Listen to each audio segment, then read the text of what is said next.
자, 오늘 아침 주요 뉴스 키워드와 함께 자세히 분석해 보는 시간입니다. 김대호 박사 나오셨습니다. 박사님 어서 오십시오. 네, 반갑습니다. 자, 첫 번째 키워드부터 확인하시죠. 금리 인하 시간표. 자, 제롬 파월 연준 의장이 간밤에 상원에 출석해서 금리 인하와 관련해서 조금 더 힌트를 줬습니다. 연내 금리 인하 가능성을 언급하면서 이 물가 둔화세 확신이 멀지 않았다 이렇게 언급을 했습니다. 조금 더 비둘기파적으로 좀 돌아선 건가요? 어떻게 보셨습니까?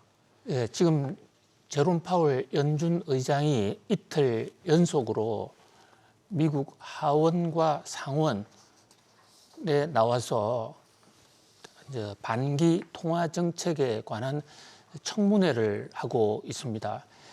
결국 시장의 관심은 연준이 과연 금리 인하를 언제부터 할 것인가, 또 한다면 어느 정도 폭으로 할 것인가, 여기에 관심이 집중되어 있는데요. 이 미묘한 변화가 느껴지죠. 그러니까 하루 전 하원에서는 금리 인하를 올 언젠가, in some time, 언젠가는 할 것이다. 그런데 물가가 좀 더 떨어진다라는 그런 상황이 가기에는 아직은 멀었다. 더 큰 확신을 얻을 때까지는 금리 인하를 보장할 수 없다 이랬어요. 네. 그런데 이제 상원에서는 그러면 이제 국회의원들이 물었습니다. 언제 더 큰 확신을 얻을 수 있느냐? 그러니까 그 시점은 그렇게 멀지 않았다. Not far from it. it이라는 게 더 큰 확신을 얻을 때, 그때가 멀지 않았다. 이 대목과 관련해서 뉴욕 증시에서는 내일 모레 당장 금리 인하를 하는 것이 아닌가 하면서 상당히 환호하는 분위기고 주가도 많이 올랐습니다. 네.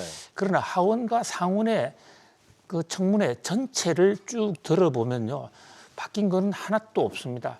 사실상 말 표현에 아주 미묘한 차이는 있지만 그 미묘한 차이도 질문에 따라서 답이 조금 달라진 거예요. 이를테면 상원에서 민주당 의원들이 지금 실업자들이 늘어나고 있는데 도대체 언제 그 물가가 더 떨어진다는 확신을 가질 수 있느냐라고 다그친 대목에 대해서 그것은 not far from it, 멀지 않았다 이런 얘기지, 마치 이것이 3월 달에 한다, 6월 달에 한다라고 어떤 시기를 하루 전보다 더 당겼다 이런 거하고는 별로 무관하다 이렇게 볼 수가 있습니다. 다만 금리 인하가 뭐 지금 연준도 상당히 고민하고 있다라는 그런 어떤 시그널로 보여지는데요.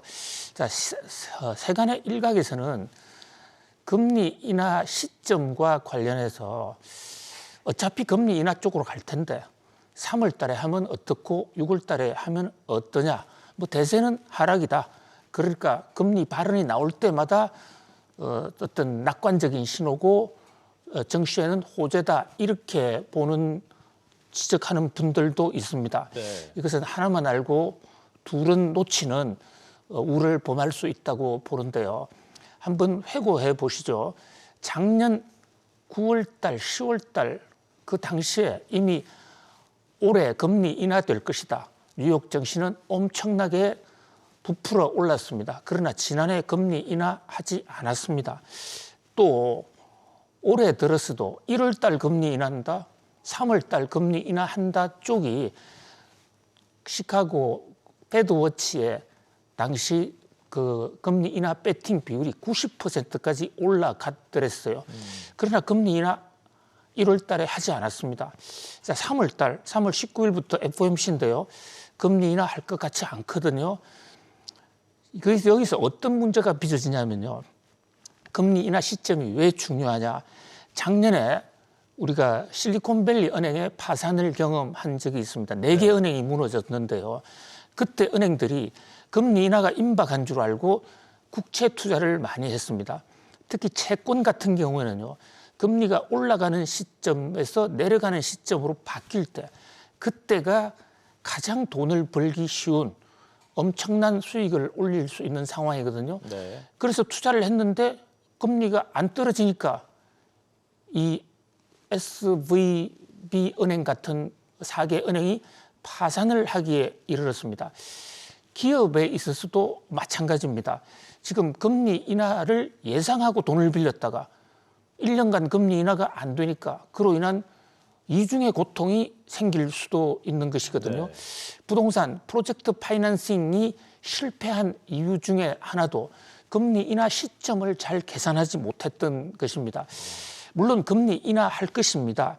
그러나 자기가 의도한 대로 자기 희망하는 대로 제롬 파월의 발언을 아전인수격으로 해석할 필요는 없다. 시종일관 제롬 파월 연준 의장이 관통하는 메시지는 거시경제 지표 보고하겠다라는 것으로 볼 수가 있습니다. 네. 그 거시경제 지표는 결국은 CPI나 PCE 또 고용 이 두 가지거든요. 물가와 고용입니다. 그런데 제롬 파월 연준 의장의 청문회 발언이 나올 당시에 주간 실업보험자, 실업자가 조금 더 늘어나야 금리를 빨리 인하할 수 있습니다. 그런데 실업 청구한 숫자 일주일 전과 전혀 변화가 없습니다. 21만 명이 실업보험을 청구했는데요. 요게 코로나19 이전에 정상적인 평상적인 상태에서 보통 주간 30만 명 정도는 됐었어요. 네. 그런 점에서 적어도 아직까지 거시경제 지표는 조금 미달하고 있다. 그러나 이것이 그렇게 멀지도 않았다. 그런 면에서 이 제롬 파월 연준 의장의 발언에 대해서 실망도 또 낙관도 할 필요 없이 액면 그대로 볼 수가 있을 것 같습니다. 특히 밤사이에 제롬 파월 연준 의장의 발언 중에서 이 또한 과거에 나온 겁니다만 좀 더 강조한 얘기가요. 자, 지금 많은 사람들이 연준의 물가 억제 목표를 2%로 보고 있습니다. 네. 그렇다면 2%가 되어야 금리를 인하할 것인가? 아니면 2%로 내려간다는 신호, 시그널만 보여도 서로 2%까지 안 가도 이를테면 2.56이 돼도 금리를 내릴 것인가 하는 대목에 대해서 제롬 파월 연준 의장은 분명하게 굳이 2%까지 갈 필요는 없다. 2%로 내려간다는 신호. 그 얘기는 한두 달 후에도 금리 인하의 가능성을 검토할 수 있다라는 네. 얘기로 볼 수가 있을 것 같습니다. 네. 그런 의미에서 오늘 밤 우리 시간대로 오늘 밤 나오는 미 노동부 고용 보고서 상당히 중요할 것 같은데요. 어떻게 전망하십니까? 고용 보고서 상으로는 현재 뉴욕 증시의 컨센서스로는 현 신규 고용의 숫자가 한 달 전보다는 조금 줄었을 것으로. 줄었을 것이다. 예, 이것은 신규 고용이 줄었다는 얘기는 고용 지표가 나빠졌다는 얘기인데 금리 인하와 관련해서 보면 금리 인하를 할 수 있는 여건이 조금 더 접근한다. 네. 그런데 바로 한 달 전에 신규 고용이 워낙 많이 늘었기 때문에 줄어든, 그래서 정상적인 코로나 이전 상태에 비교한다면 그렇게 많이 준 것이 아니라 아직도 그 선에는 조금 못 미치는 그런 상황으로 현재 예상이 되고 있는 그런 모습입니다. 그렇군요. 지켜보시죠. 다음 뉴스 키워드 보시죠. 테슬라 굴욕. 테슬라 주가에 지금 배격이 무효인 상황인 것 같습니다. 현재 매그니피센트 7에 속해는 있지만 전혀 힘을 못 쓰고 있고 시가총액 순위 10위권 밖으로도 밀려났습니다. 예, 요즘 뉴욕 증시가 참 잘 나가는데요. 그런데 모든 기업이 다 잘 되는 것이 아닙니다. 한때 정말 잘 나갔던 기업 중에서 좀 흔들리는 기업들이 있습니다. 네. 자, 지금 그래픽 CG를 한번 보시면요. 뉴욕 증시 시가총액 순위, 오랫동안 시가총액 순위 1위가 애플이었습니다. 근데 애플 2등으로 지금 쳐져 있습니다. 근데 애플보다도 더 심각한 회사가 하나 있죠. 그 회사가 바로 테슬라. 테슬라 보통 탑 10을 얘기하는데 테슬라는 탑 10 중에서 상위권이었고 한때 시가총액 3위, 4위까지 올라갔습니다. 그런데 테슬라가 10위권 밖으로 떨어졌습니다. 또 하나 회사 있죠. 알파벳이라는 회사, 저 구글 회사도 3위까지 올라갔던 회사예요. 네. 근데 저것도 5등으로 떨어졌습니다. 그러니까 다른 회사 다 잘 되고 있는데 아주 두드러지게 세 회사, 애플과 구글, 알파벳, 테슬라 이 세 회사가 조금 휘청거리고 있습니다. 그러네요. 이 서학개미들 이 회사를 통칭해서 애구라 그 애물단지라고 부르고 있어요. 네. 자, 애플의 애구라의 애는 애플, 구는 구글의 구, 그다음에 라는 테슬라.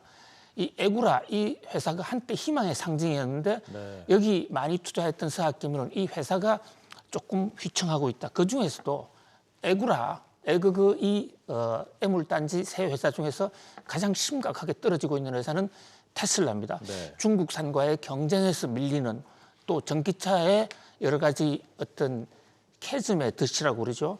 어떤 그 구조적인 문제, 거기다가 일란 머스크의 악재 이런 것들이 계속 겹쳐 있는데요.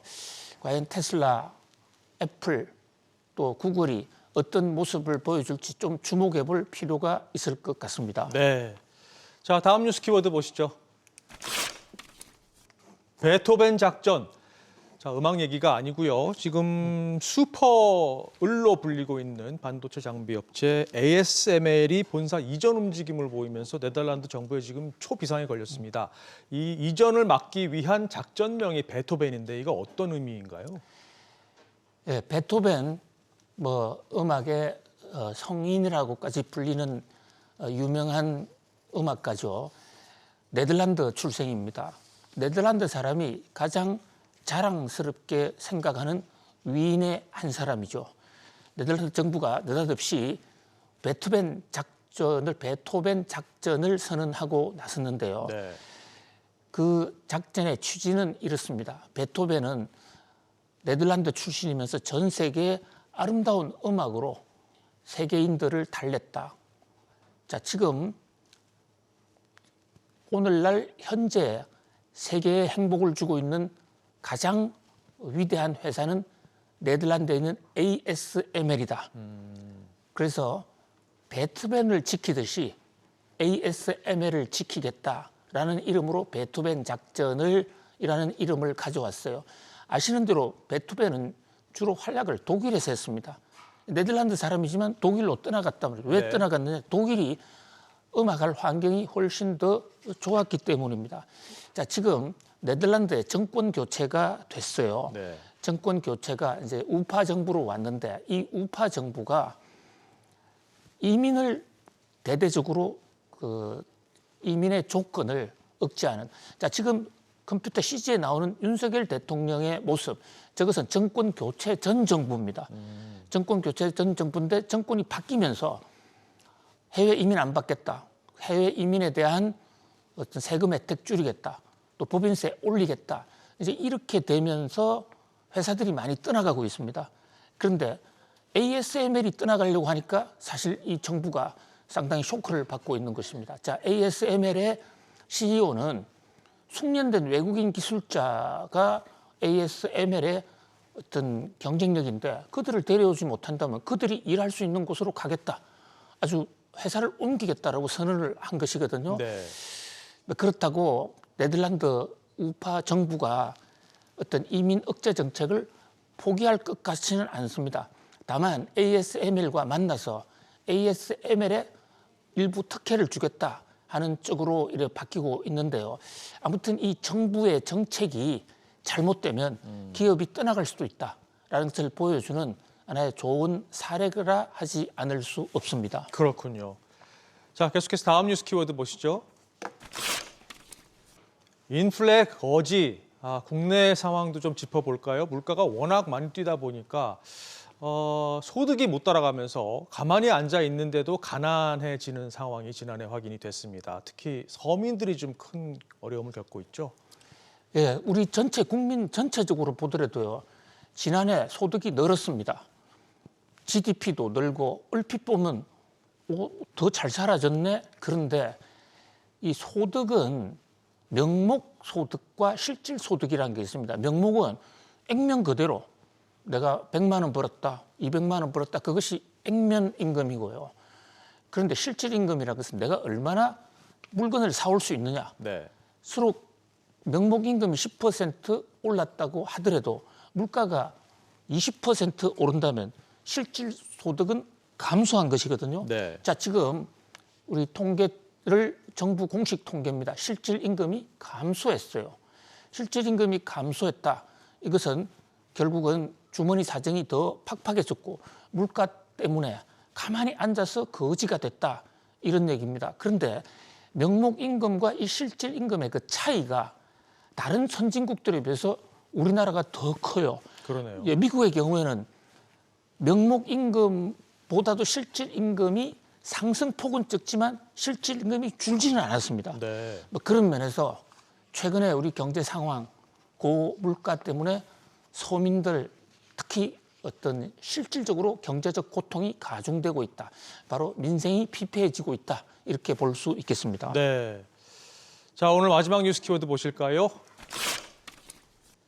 채소 너마저 지금 물가 얘기를 계속하고 있는데요. 어제 저희가 그 사과 값이 폭등하면서 귀하신 몸이 됐다고 전해드렸는데 채소 가격도 지금 만만치 않습니다. 이 신선 제품들 가격 어떻게 해야 될까요? 예. 자, 지금 인플레 거지가 됐습니다. 뭐 거지란 얘기는 좀 과한 편이고요. 인플레 때문에 실질 임금이 줄었는데 그중에서 특히 물가가 먹고 사는 생필품 중에서도 신선식품 가격이 급등을 하고 있습니다. 네. 과일에 이어서 채소류까지도 2월 달에 12%나 올라서 11개월 만에 최대 폭으로 상승했거든요. 우리가 한 20, 30년 전만 하더라도 먹는가 하면 쌀만 생각을 했습니다. 그런데 지금은 쌀보다도 우리 그 가계비 지출에서 훨씬 더 높은 것이 채소, 과일입니다. 네. 그런데 이 채소, 과일 이 두 가지가 집중적으로 오르고 있습니다. 뭐 정부 일부 공직자들은 설이어서 어쩔 수 없다. 겨울이어서 어쩔 수 없다. 곧 나아질 것이다 하는데 설은 작년에도 있었고 겨울은 작년에도 있었습니다. 네. 그런 관점에서 전년 동기 대비 70%나 올랐다. 이것은 계절 탓하기에는 좀 궁색하거든요. 네. 특히 지금 사과가 오르다 보니까 옆에 있는 채소도 덩달아 오르는 그런 측면도 있는데 핵심의 진원지가 사과입니다. 사과 농식품부에서는 검역 때문에 들어올 수 없다. 자, 그런데 지금 그렇게 한가한 상황일까? 많은 전문가들은 속내는 선거를 앞두고 농민들 표를 의식해서 지금 정부가 수입을 허가하고 있지 않다. 이렇게 보는 시각도 있어요. 네. 그런데 일부 농민들 막으려다 전 국민의 표도 다 달아날 수가 있습니다. 물론 농민들 보호해야 됩니다. 그러나 수입을 하면서도 농민 보호하는 방법이 있을 수 있다. 그런 관점에서 사과가 제기한 이 식품 인플레이션 이 대목은 선거나 이런 정치 일정과 관계없이 정말로 인플레 거지들로 고통받고 있는 서민들의 생계를 위해서 좀 특단의 대책을 세워야 할 것으로 보여집니다. 네. 자, 거지라는 표현을 써가면서까지 저희가 물가 대책을 좀 촉구를 하고 있는데 정부가 좀 반응이 있었으면 좋겠습니다. 자, 오늘 짚어본 주요 뉴스 키워드 보실까요? 금리 인하 시간표, 테슬라 굴욕, 베토벤 작전, 인플레 거지, 그리고 채소 너마저 이렇게 짚어봤습니다. 박사님 오늘도 도움 말씀 고맙습니다. 감사합니다.